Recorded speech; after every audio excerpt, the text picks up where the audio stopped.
right, welcome everyone to Louis Glunz Wine's last masterclass for this season.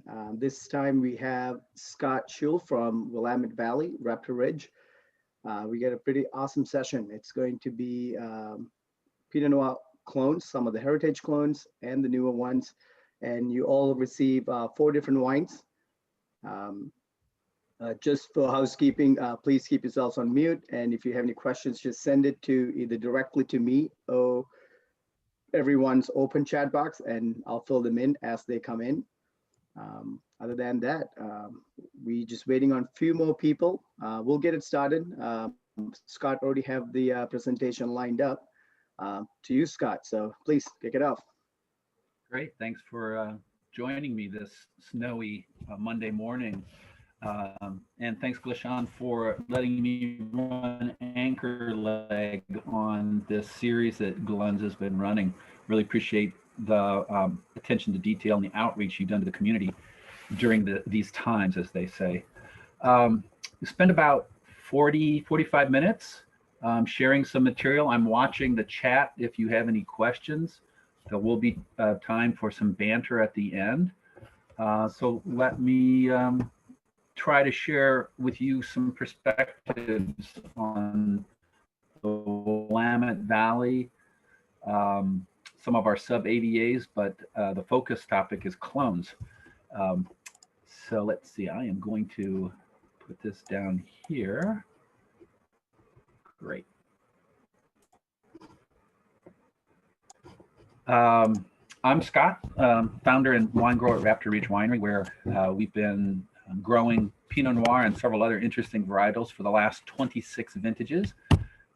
What I wanted to do is talk about the evolution here in modern times, the last 56 years of Pinot Noir in the Willamette Valley, kind of talk about the clones, why should we even care about them, a little bit about the history of how wine growers in the Willamette Valley started paying attention to clones, touch on what we think are some of the characteristics of each of the clones, some wine. I'll show you some maps so you can get an idea of where in the Willamette Valley, which sub-American viticultural areas the wines come from, and ask that question, is it the clone, is it the land, or is it the hand of the winemaker?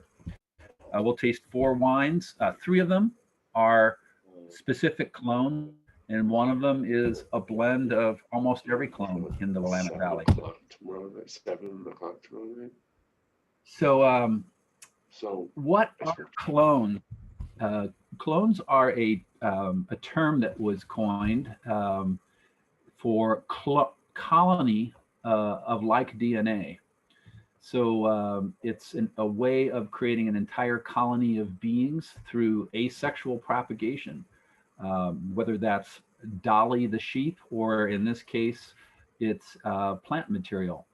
So basically you take cuttings from a vine who has characteristics that you like, and every one of those buds on a cane is a potential new plant.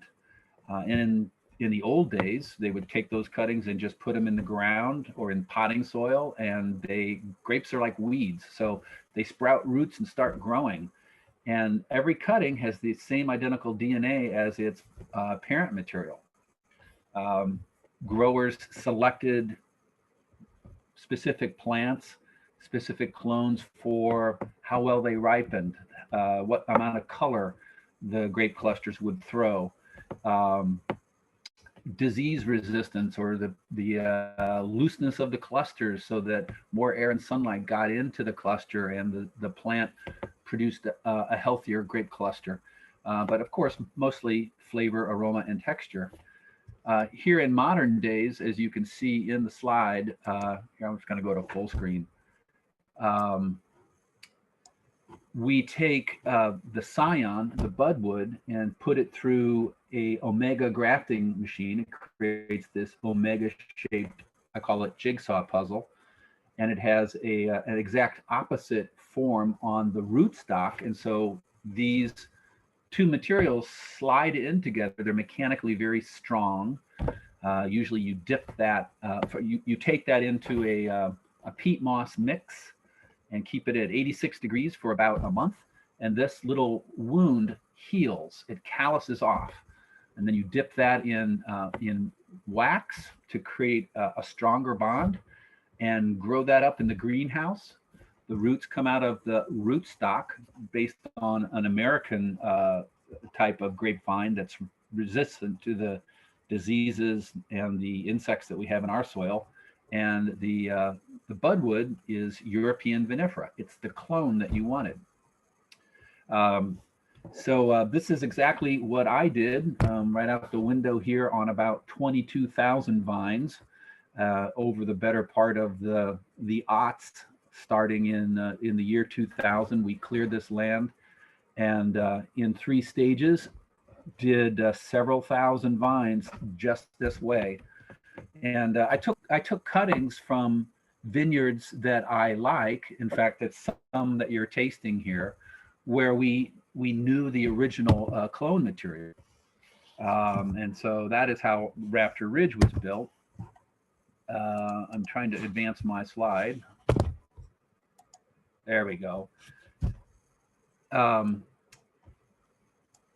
The way that clones were propagated in the Willamette Valley by some of those who came before me was getting cuttings from the Foundation Plant Material Service, the FPMS, at the University of California, Davis.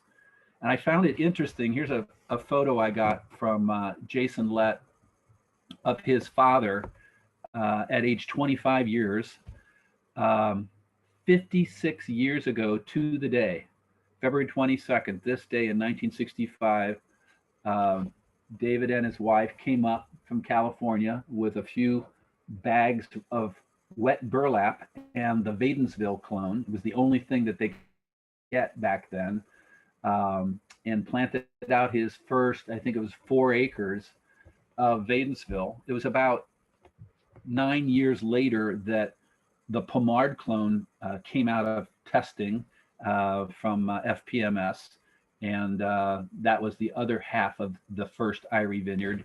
And since that time, they've liked the combination of Pomard and Wadensville so well that they've continued planting those in 50-50 mix.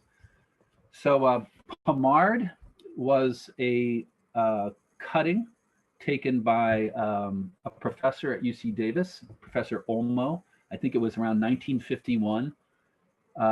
Went into a single vineyard in the Pomard region of France and took cuttings from 4 plants. One of them survived. 3 of them did not survive the trip or the testing for viruses. So when you hear about in North America, you hear about the Pomard clone, it really came from one plant in the Pomard region. Wadensville was similarly cuttings taken from the research station on the Swiss-French border, the little town of Wadensville, brought back, tested for viruses, heat treated, and tended in the FPMS of UC Davis. So these are where modern viticulturalists are getting those 2 clones. They didn't have a lot of testing at the time on how these varieties would perform. Subsequently, a lot of testing has been done on how fast they put on sugar, maintain their acidity, color, etc., and how prescient David Lett, or how lucky was David Lett that these 2 varieties still perform very well in Oregon and in cooler climes of the West Coast. It tends to be what a lot of people still plant, along with Dijon clones.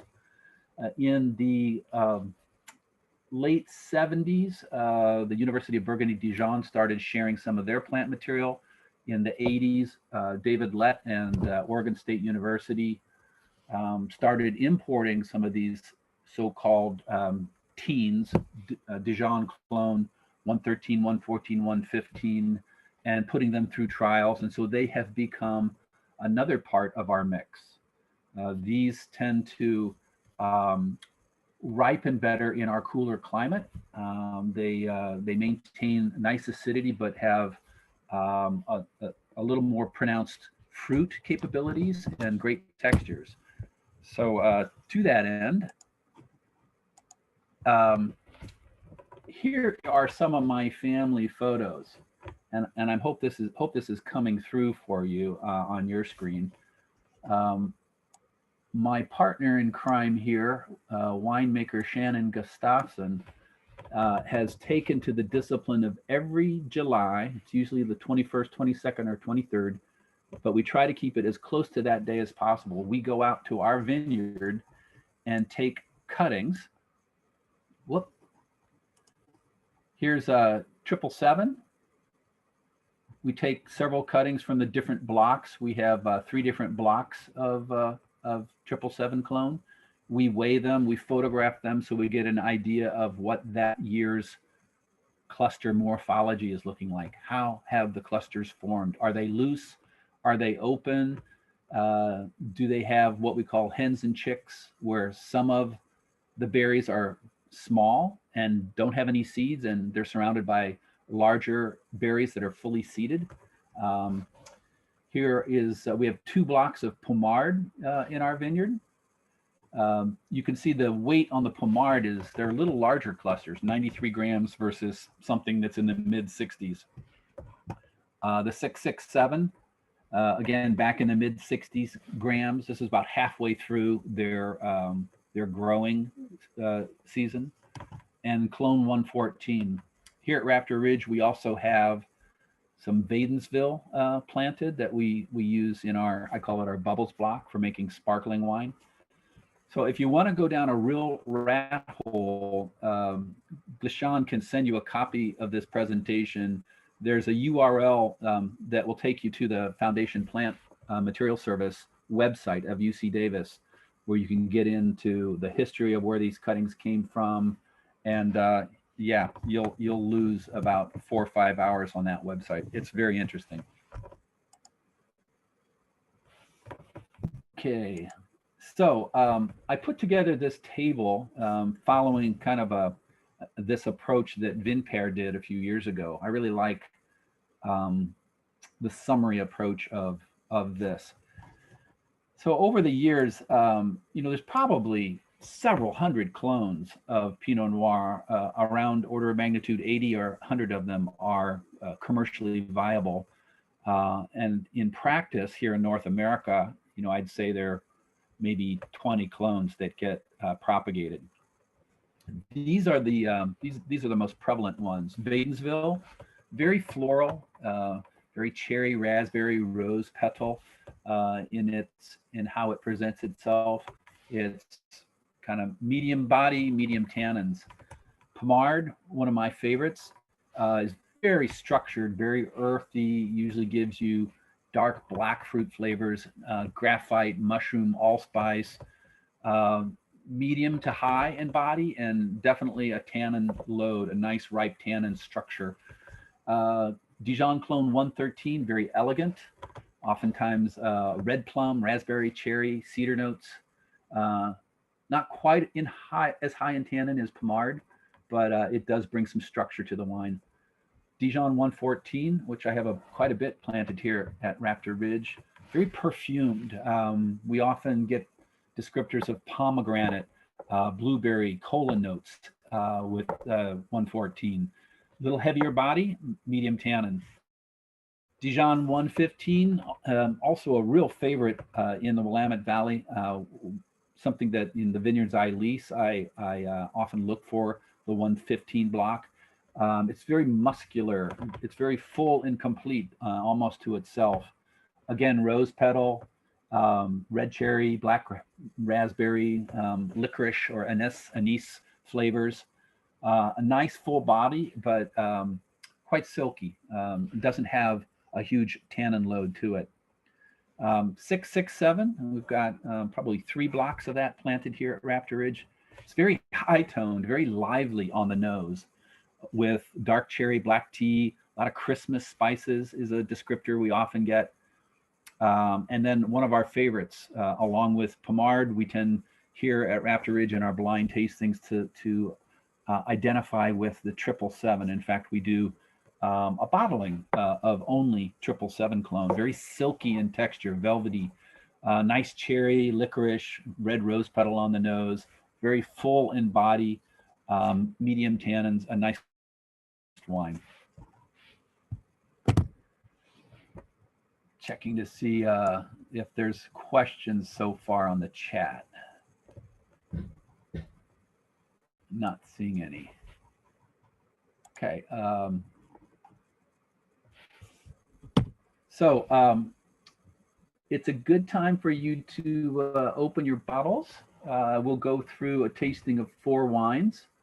I put them in an order that I'm guessing is going to go from the most light and lightest to the most powerful. So we'll start with the Estate 777. So pour that in your glass right now, and I'll talk a bit about that. Then the 2015 Shea will come next. The 17 Meredith Mitchell Pomard clone, and then a blend.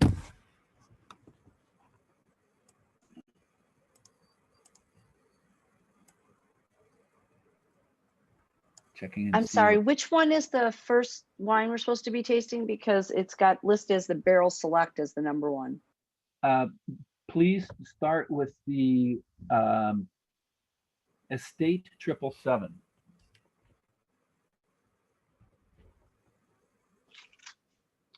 It will say Tuscaloosa Estate 777, if that's making sense.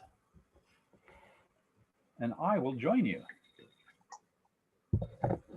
A little bit about Raptor Ridge Estate. So you see a photograph here on the screen I'm sharing of our estate vineyard. It's a 27-acre property. If you are interested in a 12-minute long tour of the place, block by block, you can follow the little YouTube video link on your own time. I've highlighted the block that this wine comes from. We have several different blocks of 777 in this vintage. This is the wine that we chose. We taste everything from barrel blind and try to create a complete wine based on our selections. This is grown in what's called laurelwood soils. In fact, here at the closing ticks of 2020, laurelwood was honored as one of the latest AVAs. It was named an American Viticultural Area by the TTB. So this is a loess soil deposited over volcanic underlayment. Can give you very spicy, very structured wines. In this vintage, it was harvested. This is kind of early for Oregon, mid-September.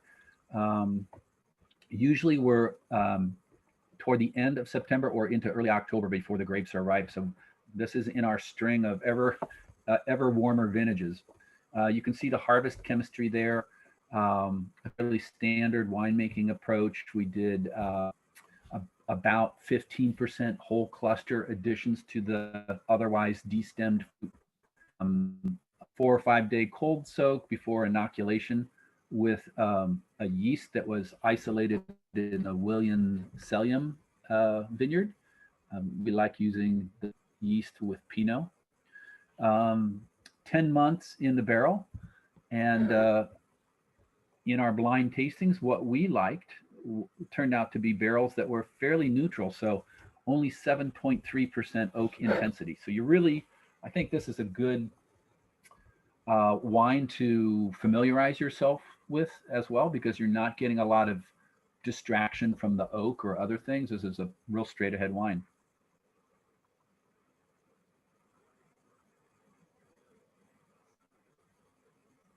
And I am getting, the rose petal on the nose.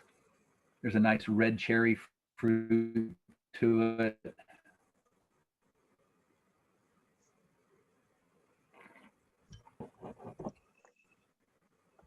I'm not angry with that.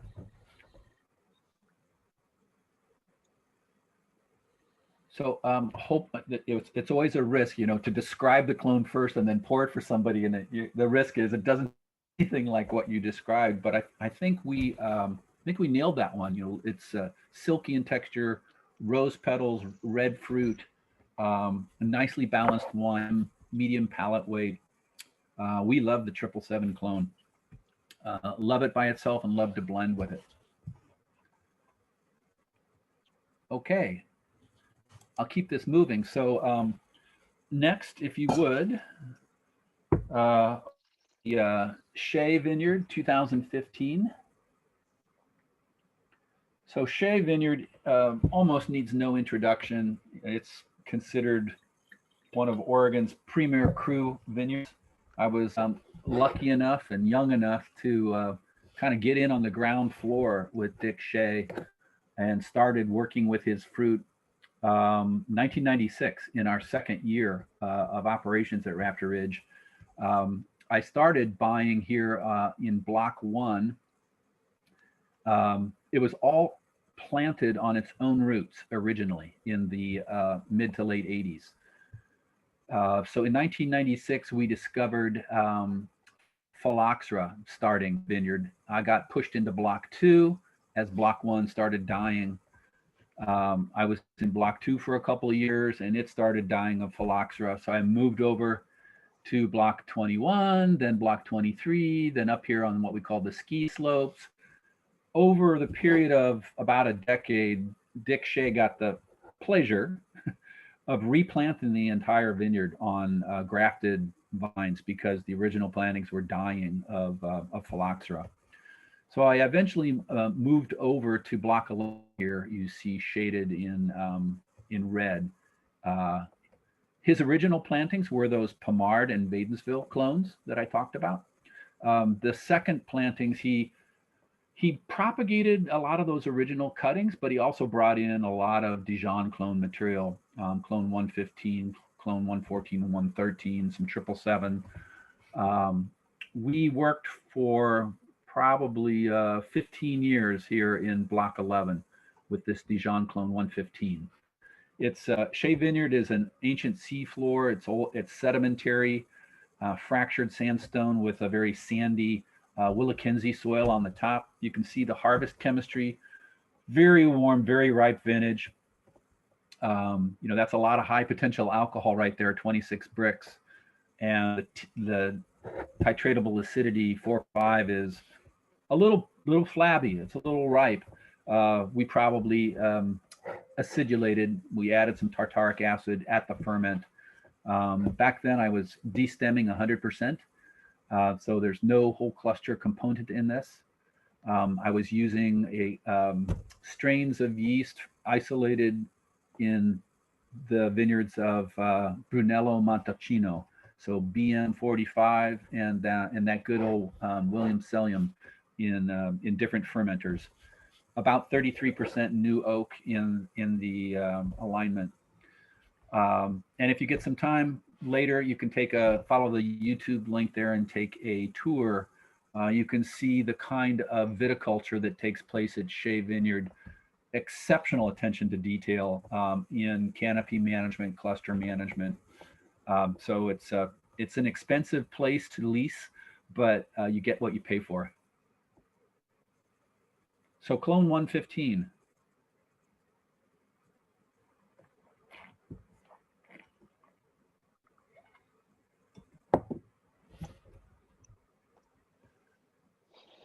Really ample fruit. The fruit leans a little bit more toward the red cherry and raspberry, a little more amplitude of fruit, definitely more structured with the 115 clone. I'm getting the sweetness still from the new barrel. By modern standards, that may be a light touch of new oak, only a third new oak. But for us, that's heavy. A little bit of heat for me on that wine still. I mean, how did it finish out? Yeah, 14%, 14.1% alcohol on the finished wine.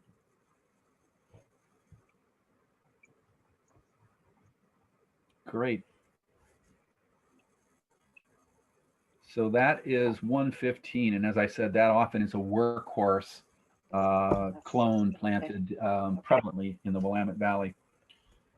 So the last of our single clones, Meredith Mitchell Vineyard, if you would gravitate toward that. Let me tell you a little bit about Meredith Mitchell. Again, this is one of the premier cru vineyard sites in the Willamette Valley. I've worked with them since 2000. It is a unique site. I'm going to click forward one slide and then come back and maybe go to full screen so we can see the whole thing. Is on an old lava flow out in the Coast Range. It's in the McMinnville AVA. Looking out here, you're looking at the Coast Range. So just right over these hills is the Pacific Ocean. Rains about 112 inches of rain on the other side of those hills. And here on the eastern side in the Willamette Valley, only about 40 inches of rain a year. So those mountains keep the Pacific at bay, except for this little notch on the top right-hand corner of the screen. This is called the Inducer Corridor, where cool night air and ocean fog come in and cool the valley down. So this is a windy site on an old lava flow. It's broken basalt with some ancient seafloor deposited on the top of it, some sedimentary soil. The other interesting thing about Meredith Mitchell is it's all own-rooted. Thankfully, we have not discovered any phylloxera in this vineyard now, over 30 years old. And its trellis system is what we call California sprawl.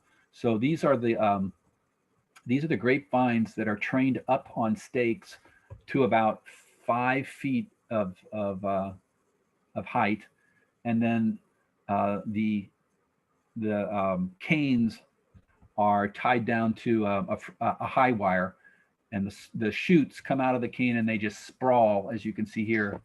There's no vertical shoot positioning. The canopy just dangles out in the breeze and in the sun. Very open. Clusters can get sunburned if you don't have enough of a canopy. And you can see, let me just go back. We also tend to get very small clusters, which winemakers like. It gives you a wine of intensity when you have such tiny berries and tiny clusters. You can see, again, this is midway through the growing season. That little cluster barely fills my fingers, whereas the family photos I showed you earlier, those clusters would fill the entire palm of your hand. So tiny clusters dangling out there in the breeze. Back in 2017, this was like a normal harvest date for us, mid-October, October 17th. Fruit nicely ripened, 23.8 bricks, a good balance of acidity. Meredith Mitchell has plenty of tannin in those tiny berries as is, so I usually don't put any whole cluster in it. We completely destemmed. About 18 days on the skin, fermenting on that Williams-Sellium yeast. Very ripe, massive, muscular clone, Pommard. It can take a lot of new oak. We traditionally put in 40, 50, 60% new oak. This vintage was 50% oak intensity. And I haven't tried this vintage for a while, so thank you for giving me the opportunity. 2017.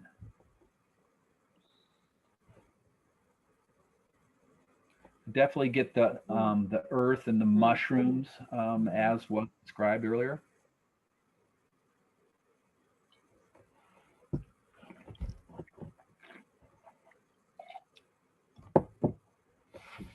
Little barrel sweetness there works well. That's still rather structured. That wine is, I've got bottles in my cellar from the 2000 vintage. So, 20-year-old bottles of Oregon Pinot Noir, and this vineyard can go the distance. It has so much structure, but enough fruit to age along with it. It's a real crowd pleaser.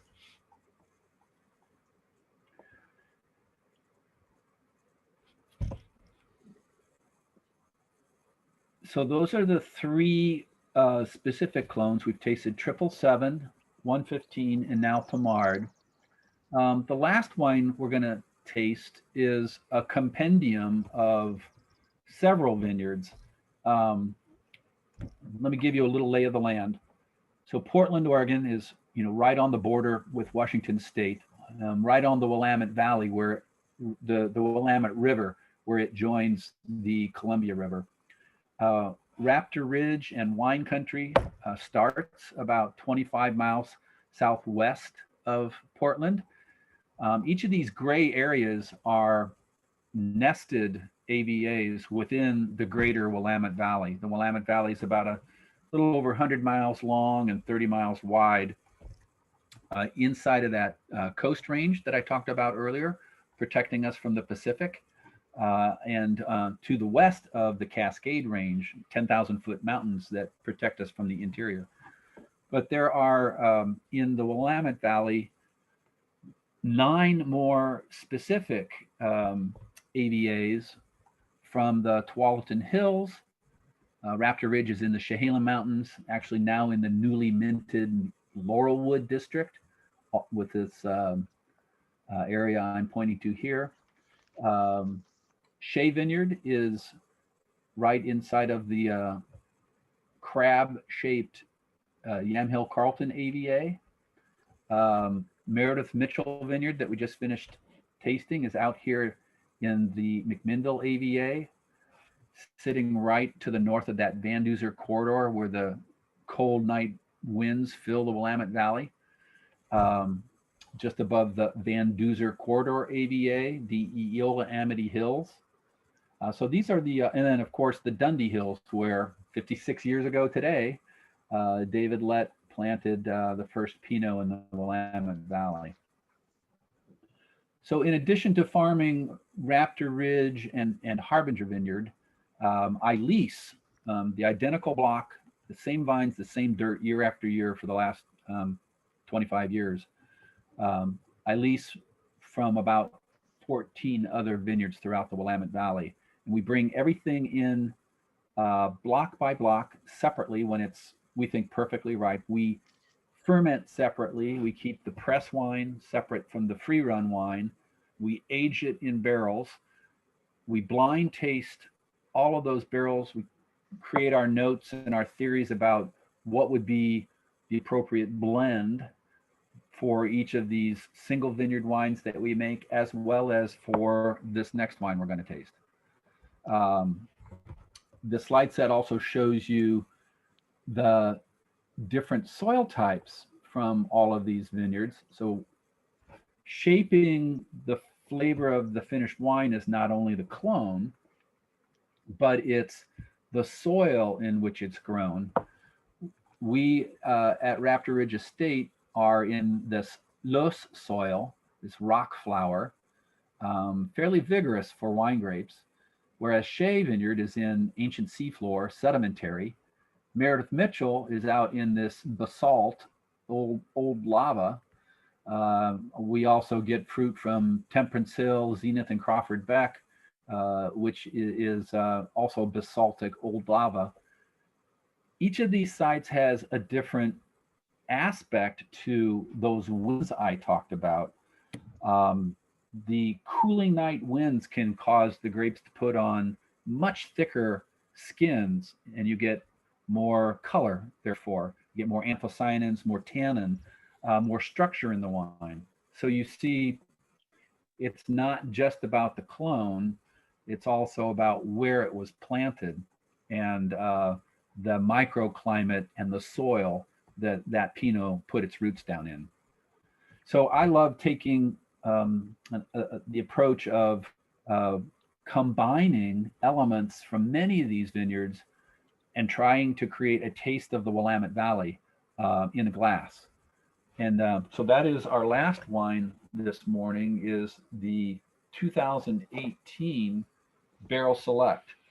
So Shannon and I are selecting flavors, colors, textures, aromas from order of magnitude 250 different barrels, and putting together a taste of the Willamette Valley in the glass. And I've given you a tour of many of these vineyards that you see listed on the vineyard selection. This particular cepage is, almost 60% from our estate vineyard here in the Laurelwood district, and consists of 667, 777, 114, and Pommard. So that's really the foundation of this wine. And then we've layered on top of it, a lot of Pommard clone you'll see there, which is one of my favorites, for that base note and that dark fruit and that structure. And then we've got kind of the spice and the bramble that come from 667, the perfume that comes from Vadensville, and then that completeness from Clone 115. So this is the current vintage of our barrel select. We make, anywhere from 2,500 to 4,000 cases of this a year, and it's kind of our national calling card.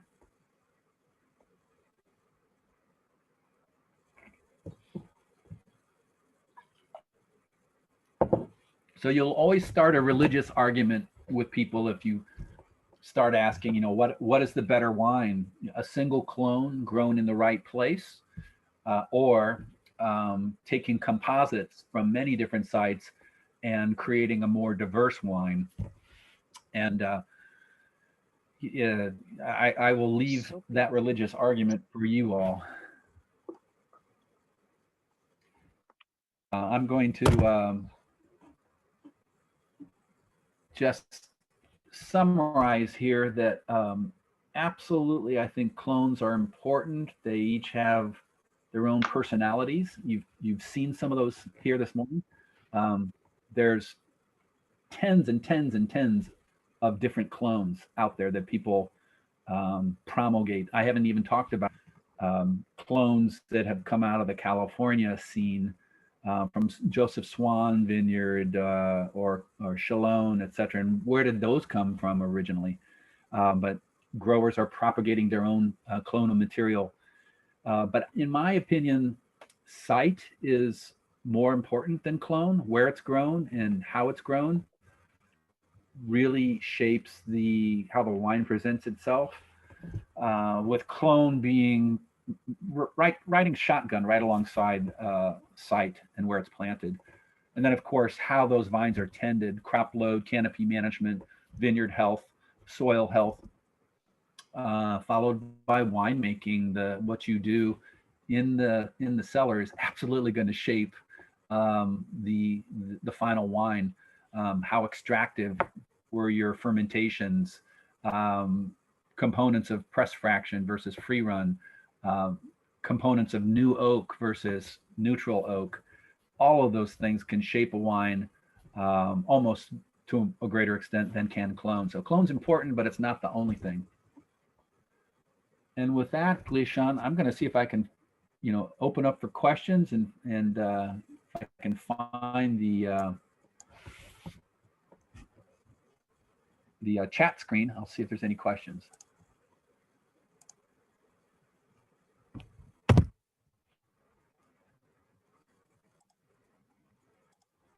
Where am I? Yes, Scott, you'll see about 3 questions that's on the chat, and that's pretty much it. There you go.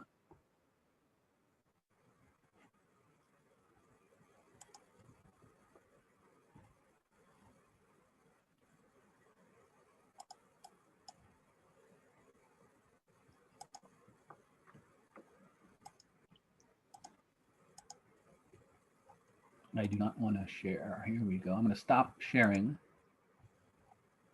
That will allow me to see some questions. Hi, Scott. Joe Glunz here. I'm happy to help you out there with these questions. But Mike Ying had commented, how do you decide when to use some whole cluster? Whole cluster is really kind of for us, a vintage by vintage decision. If we're having a nice warm vintage with ample shine and those stems get ripe, we love adding the spice and the structure and the length that comes from a whole cluster. On other vintages that are cooler and those stems are green and herbaceous, I don't really want that in the wine, and so we'll choose to destem completely.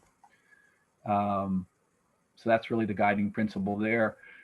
I see some of the questions now that I stopped sharing those slides. Talk a little bit about native yeast versus selective yeast. I think probably there's maybe 20% of our fermentations here in the cellar, they take off on their own. I'll call it uninoculated. Is it a native yeast, or is it just what was floating around in the cellar from commercial strains that were used before? A lot of the research shows it's the latter, and not something that's necessarily coming in off the vineyard.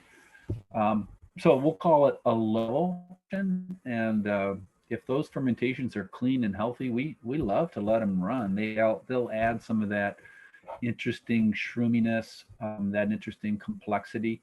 But by and large, for what we do here, we'll use. Uh-oh.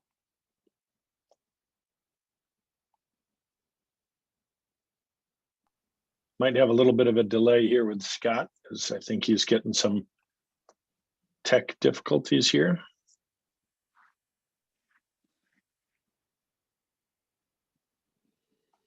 Mello Montalcino. We use WS, William Sellium yeast, that was isolated there.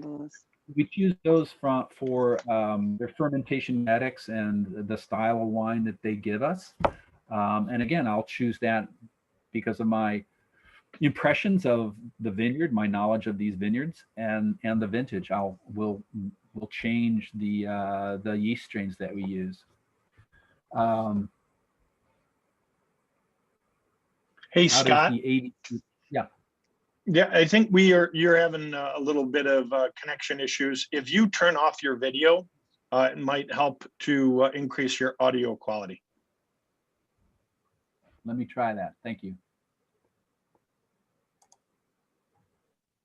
All right, perfect. Is that better? It definitely sounds better. Right. How does the yeah, probably in vintage affect the flavor profile of the respective clone?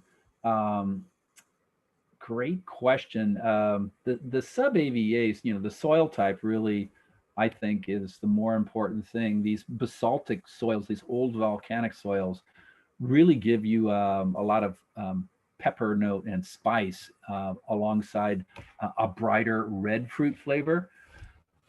The sedimentary soils, I call them Willackenzie series, or that Yamhill Carlton area, are very well drained, and you, I think, shift the fruit into a bluer, a darker blue fruit, blackberry, blueberry type of presentation. The clone, it's its own thing, behaving in those ways that I described inside of the framework of the soil and the AVA. Long conversation there, many bottles of wine.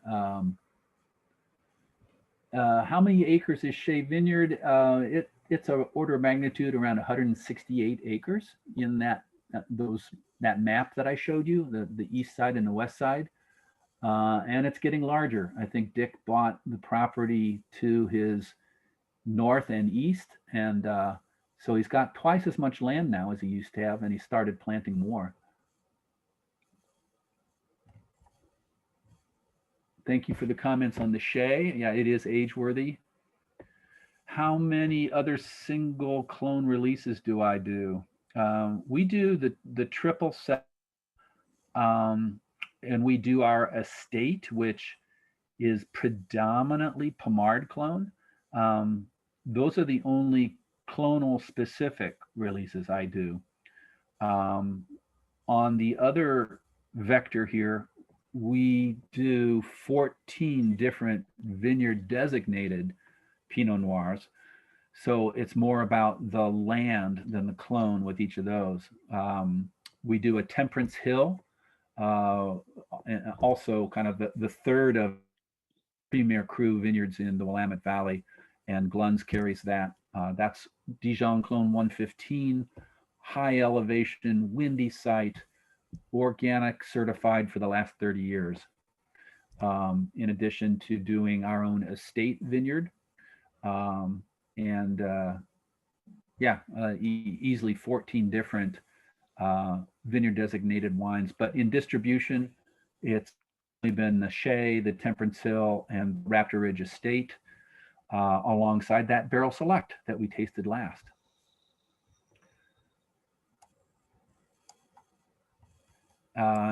And there was that question about whole cluster. Thank you. Are all of the Barrel Select grapes vinified together? I think I touched on that. The answer is no. We keep, in fact, all the clones separate, block by block, for all the vineyards. We ferment those separately. When fermentation is complete, we press, and we keep the press fraction separate from the free run, and we age those in barrels. So we've got 250 different flavor, aroma, texture profiles to play with when creating that select. And we are 50 minutes into our hour together, and I'm loving the questions. Or any comments, any tomatoes that anybody wants to throw? I have to say, your new logo, it looks fantastic on where your face is. Great shot of you, by the way. No, just kidding. It's just an outline of a blue person. Scott, you are always on top of all of the details here. And when I saw that you were presenting and that you had accepted, I was absolutely thrilled. And the fact that I double booked myself to not be able to see the whole thing, I can't wait for the recording. Sorry for being late. No, I wasn't. I knew you were busy and I wasn't expecting you. It's good to see you, Joe. It's an honor. Were there any other questions? And at this point, if you want to go ahead and unmute, you can go ahead and just shoot those questions. Nancy, I see you've already got unmuted. Well, yes, I wanted to ask about the raptors, actually. Like how many species or different ones you have? What do you do on your property to promote better living for them, and how it all came about, and what was like the first, why did you obviously named it after the raptors that were on the property, but did you see them when you first bought the property? Or was it a kind of like, hey, I drank 5 bottles of beautiful Pinot Noir, let's call it Raptor, there's a Raptor? I mean, what exactly led you to that? Oh, thank you for the question, Nancy. And again, you can follow the video link, and if you've got a spare 12 minutes, I'll explain a lot of that and take you on a video tour. I moved out here about 40 years ago and bought property because I wanted to move out of the city, and noticed that there were birds of prey, all manner of them, thick day and night. There are red-tailed hawks, kestrels, sharp-shinned hawks, peregrine falcons, bald eagles, golden eagles, and that's just the day shift. At nighttime, we had great horned owls, barred owls, barn owls. So I actually started not in the wine business, but doing like an organic truck farm, and I was a beekeeper. We had a brand of honey that we called Raptor Ridge 3-sting honey. Then I got into grape growing and winemaking, and we just kept the name Raptor Ridge. And we found this property about 2 miles away from where I first started, 2 miles away from home. And we bought that 27-acre property in the year 2000. And this valley is thick with raptors. So to your question about what we do to make home for them, in the vineyard, I have several hunting perches. So we bring we create a space for the birds to be able to hunt voles and mice and gophers. So they kind of work for us in a sustainable approach to rodent control. And then down below the vineyard in the forest, I have owl nesting boxes that we've mounted up in the trees. And we also have a relationship with the Raptor Rescue Center and the Audubon Society here in Portland. they know that we've got safe haven. And so if they've got a bird that's been nurtured back to health, we are a raptor release site, and we've had a lot of fun releasing both barn owls and red-tailed hawks out here. So it's a lot of fun, and they help us in our sustainable farming.